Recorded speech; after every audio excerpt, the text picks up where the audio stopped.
કઈ રીતે અપડેટ છે અને બ્રોકરેજ હાઉસીસ જે છે રિપોર્ટ્સમાં શું કહી રહ્યા છે?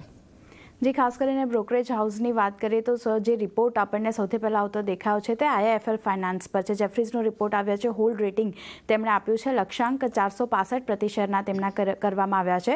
વધુ પ્રોવિઝનના કારણે યર ઓન યર બેઝિસ પર Q4માં નફો જે છે તે તેવું માની રહ્યા છે કે 10% ઘટ્યો છે.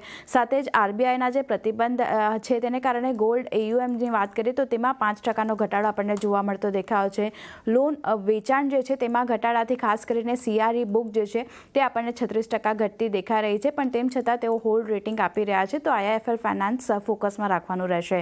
બીજો જે રિપોર્ટ છે તે ડોક્ટર રેડ્ડીઝ પર છે. જેફરીઝનો અંડરપરફોર્મ રેટિંગ આપ્યું છે તેમણે અને લક્ષ્યાંક 5010 પ્રતિ શેરના તેમના તરફથી કરવામાં આવ્યા છે.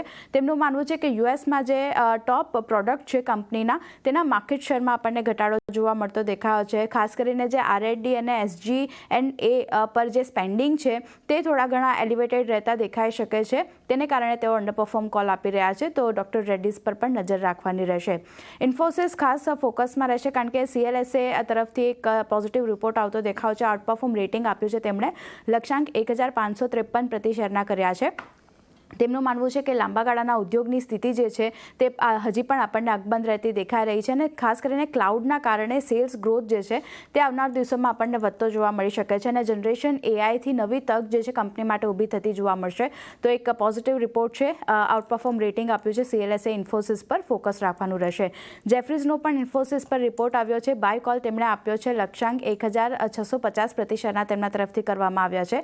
તેમનું માનવું છે કે જે ડિસ્ક્રિશનરી IT સ્પેન્ડિંગ છે તેમાં થોડું ઘણું દબાણ રહેતું દેખાઈ શકે છે, પણ માઇક્રોટેકની અનિશ્ચિતતાના કારણે આ IT સ્પેન્ડ જે છે તે આપણને ઘટતા દેખાઈ શકે છે. પણ કંપનીનો જે જનરેશન AI જે છે તેને કારણે વિવિધ તકો જે છે તે આવનાર દિવસોમાં પણ આપણને જોવા મળી શકે છે. તેને કારણે તેઓ બાય કોલ આપી રહ્યા છે.